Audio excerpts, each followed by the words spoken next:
Hello, and welcome back to Occult Perspectives. Tyler Smith here. So, today, I wanted to continue more Masonic discussions. I'm going to be getting into this book, the Hiram Key. I've started taking notes from select passages that I feel are more crucial or important, just like highlight or key points. There is discussion in this book quite extensively of some of the rituals. I'm not going to go into those details. There are bits and pieces which are not secrets of the rituals, but are just basic components of it that we'll be discussing later on. But what I'm going to do is I'm going to kind of cut around, skip a lot of the filler, or if you're already a Mason, the things that you would normally know within the ritual. I'm just going to skip past that stuff. That's why I recommend, if you want to learn more about Freemasonry, the Hiram Key is just a great book to have. There's probably ebooks of it available wherever.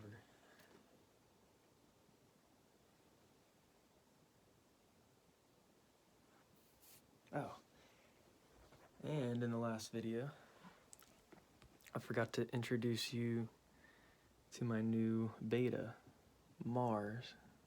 You can... Oh, nope, it's not going to let me flip the camera around. So, there he is. He's a really pretty half-moon beta, they called him.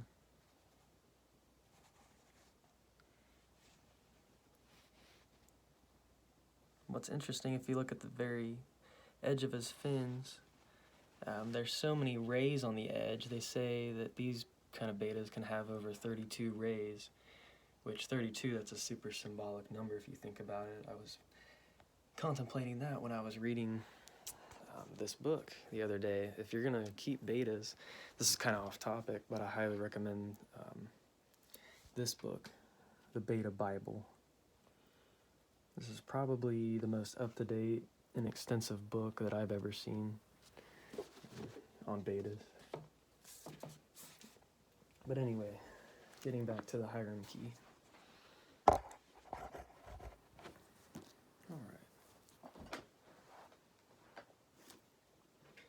So in the beginning, and I wanted to mention too, that this book is written by two Freemasons, Christopher Knight and Robert Lomas, or Lamas, I'm not sure if I'm pronouncing that correctly, but they are English Freemasons. They're under the jurisdiction of the Grand Lodge of England, so a lot of their ritual work and stuff vary slightly from American versions. So, as you read this book, in the introduction, it just kind of goes over some of the basics of Freemasonry, that some of the things we had discussed in the last video, along with some other things. In the beginning of this book, despite what others think about Masonry, this is my edition. Multiple viewpoints are mentioned about the craft up until about page 4, where the truth is stated plainly. And this is a quote from this book. Color, race, creed, or politics have always been irrelevant to membership, and its two driving goals are a social order based on freedom of the individual and the pursuit of all knowledge. So that's where that symbology of light comes in. You know, we're supposed to be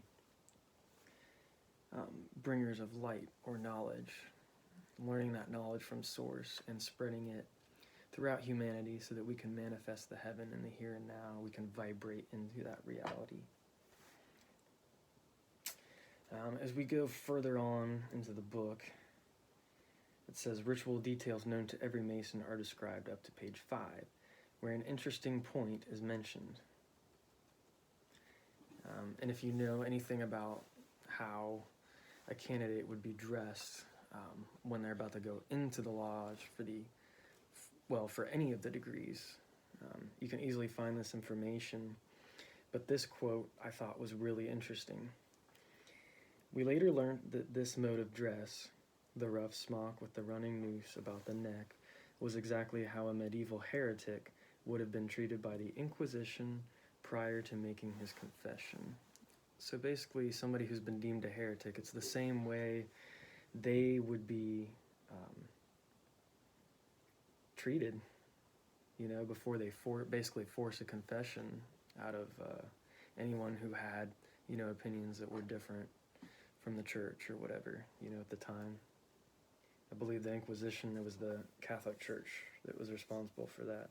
I haven't done a whole lot of research into that yet, but I have read a little bit. So I thought that was, you know, that mode of dress, you know, that everyone goes through. And it's not just Freemasonry. I know that Wiccans do something very similar too, and there are other, you know, mystery schools, groups that would do the same thing. You know, that's a pretty common, you know, preparation for any initiation or ritual. We read on page 7,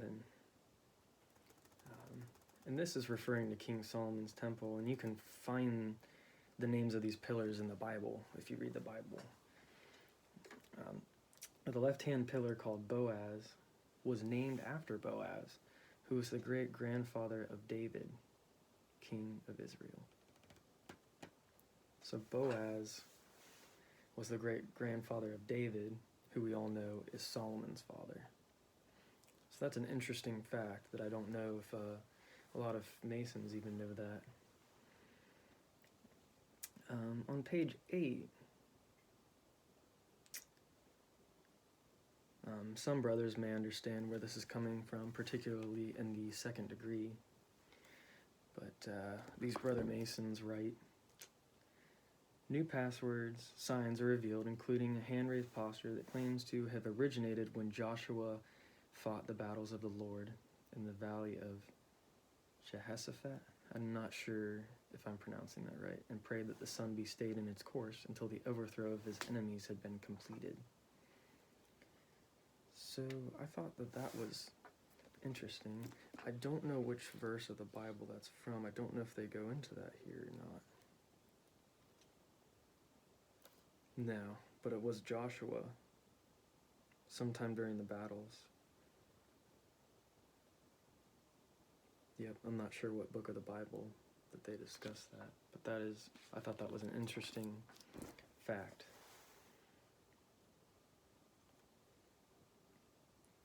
And then the other pillar of King Solomon's temple, on page 8 it discusses it. I've heard it pronounced two ways. I've heard it pronounced Jakin, and then other times Yakin. I could not tell you which one is really correct. But this pillar, identified as Yakin, was said to be named after the high priest, who assisted at the dedication of this section of the temple at Jerusalem. So I didn't know he was actually, that pillar was named after a high priest. An interesting fact. And in this book, as I get further and take more notes, I still have a lot of work to do. I'm just beginning. There will be more information on the two pillars. And here we go. You know, looks like this is, page 8 still. Concerning the two pillars. The first, Boaz, which if you look on the Tree of Life, it would be the pillar. Let's go ahead and pull it out real quick. Yeah, if you're facing the Tree of Life, if you're looking at it, then Boaz would be this left-hand pillar. It's said to represent strength, or in it is strength. And then the second, Yakin, which would be the masculine side. To establish, and when united, they form stability. And notice that the crown in the middle can only be achieved through the middle path.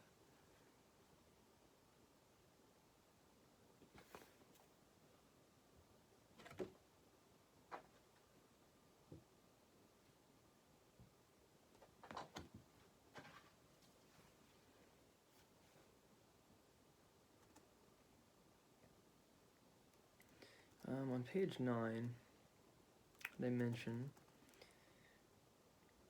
and I'm assuming that these guys don't do much referencing in this book, so pretty much we just have to take their word for it that they really did do the proper research. But these guys are both brothers, and they're both acclaimed by people like Graham Hancock. For a lot of you probably know him. He was the author of Fingerprints of the Gods. Yep, there's a couple other really big names, it looks like. He's even praised by the past Grand Master of the Grand Lodge of Minnesota. I'm not going to say his last name because I would probably butcher it, and I don't want to do that. But that's interesting. It's on the back cover there on the Hiram Key book. But it says, interesting note, careful study of the Bible had found no mention of any middle pillar, careful study of the Bible had found no mention to any middle chamber to Solomon's temple. So that part seems to have been added on, perhaps. There is an interesting part also in the first couple chapters of this book. Some details of the Master Mason's degree. I'm not going to get into any of that stuff until probably later on, because if it's explained in the wrong context, it won't really make a whole lot of sense. But it's in this book. It just requires a little more prerequisite understanding before reading that part to properly understand it. So, in the third degree, there is something that is referred to as the lion's paw or eagle's claw grip. And I'm not going to get into the details of that within the Masonic ritual, but where is it? This is another brother. He wrote this book, Myth, Magic, and Masonry. And I had briefly mentioned in one of the previous videos about the lesser banishing ritual of the pentagram, which we have not gotten to yet. But while we're here, we may as well stop and go over a section. Hopefully it doesn't take me forever to find. Here we go. Now, I'm not going to get into the details of the lesser banishing ritual of the pentagram just yet, but I do want to make this connection.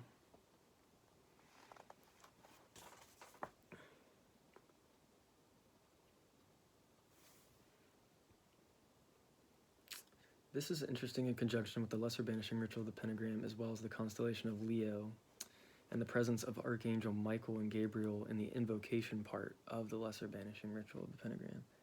It further symbolizes the lion and the phoenix. More information in Jamie Paul's Myth, Magic, and Masonry. Okay. So I'm just going to go ahead. Here we go. In some traditions of ceremonial magic, particularly those which were influenced by the work of Eliphas Levi, the cardinal points of east, south, west, and north are zoomorphically represented as the ox, lion, eagle, and man. There we have the lion, which is the lion, the lion's paw grip, and then the eagle's claw grip. So these four, ox, lion, eagle, and man, otherwise known as the tetramorph, or the four living creatures of Ezekiel's vision and of John's revelation, these symbols are commonly thought to represent the zodiacal houses of Taurus, Leo, Scorpio, alternately the eagle or phoenix, and Aquarius, respectively. But there are myriad other correspondences affixed to this quartet, such as the four evangelists, the four classical elements, the equinoxes and solstices, the four suits of the tarot, and the four letters of the tetragrammaton, to name a few. The four living creatures, or cherubim, are referenced heavily in many magical operations, the most common of which is the lesser banishing ritual of the pentagram.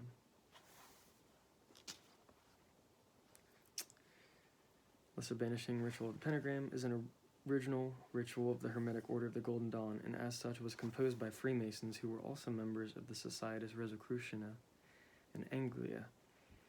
A lesser ritual, the pentagram, is a mainstay in modern ceremonial magic and occultism. It's a preliminary clearing of the magician's working space and simultaneously an evocation of the four archangels, Raphael, Gabriel, Michael, and Oriel, or Oriel, to act as sentinels at each of the cardinal points. Okay, so that pretty much sums up the connection between the lion and the phoenix and the ritual work with the Masonic ceremony. On page 13, a beautiful quote concerning the Master Mason degree. The light of a Master Mason is but as darkness visible, serving only to express that gloom which hangs over the prospect of futurity. It is this mysterious veil of darkness which the eye of human reason cannot penetrate, unless assisted by that divine light which is from above. The overall idea would be, okay, that's the end of the quote, and then this is my added note. The overall idea would be to transcend this base reality because you have the ability to see. In other words, when you go through an initiation process of any kind, there's many different kinds, the veil is, so to speak, lifted, and you kind of see things for what they are. And at first, it's kind of dark and gloomy and depressing. You know, you're really able to see it for what it is. But if you can transcend that, learn to transmute the environment around you just by your very thoughts, you will learn through temperance, meditation, and other practices to be able to see the beauty in all things. And that's ultimately the true light of a Master Mason, is but as darkness visible. I thought that was really beautiful. On page 14, after the raising in the Master Mason degree, this is the English or Grand Lodge of England ritual. The worshipful master indicated upwards and to the left, towards a glimmer of light in the east, the exact opposite direction to the grave, where I could see the small, illumined shape of a star, to that bright morning star whose rising brings peace and tranquility to the faithful and obedient of the human race. That's when they refer to Jesus, you know, being born, they say there was a star in the east. And that saying has many implications. We'll get more into star symbology and what this can mean, not only on a religious and spiritual level, but maybe on a cosmic and extraterrestrial level, if we want to open our minds even a little bit more. And to finish that idea, let's see. Yeah, the master indicated upwards and to the left towards a glimmer of light in the east, the exact opposite direction to the grave, where I could see the small illumined shape of a star, to that bright morning star whose rising brings peace and tranquility to the faithful and obedient of the human race. So you see, like, this divine consciousness, this parent or God, you know, seeing us as obedient, you know, and then sometimes there's other things going on where microcosmically in history, you know, people talk about, well, the gods came and gave us knowledge. Was that really the ultimate source of all things, or was that some kind of being that came down? You know, when we talk about obedience in the human race, are we talking about divine source, or are we talking about gods with a lowercase g, those beings that would claim that they're gods, but they're not truly source? And we have to make this, you know, differentiation. And a lot of people aren't willing to see the differences, you know, when we're talking about, you know, ultimate source and then these inferior beings, so to speak. They deserve, you know, respect and stuff too, but they are not Kether or source or God or the Ein Sof which is the limitless all, or, and past that is the no thing. Those are veils of existence. I don't even think I have that on here. Oh yeah, I do. Which that exist. They exist even beyond, you know, the tree of life, but we'll get into all that later. I'm going to try and wrap up this video real quick.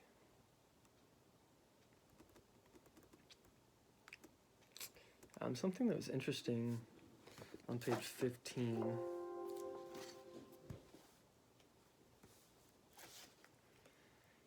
And those of you who are not familiar with who this Hiram character is he is the builder. He was the architect of King Solomon's temple. And he's the one that the allegory of Freemasonry revolves around, particularly the third degree. All right. Page 15.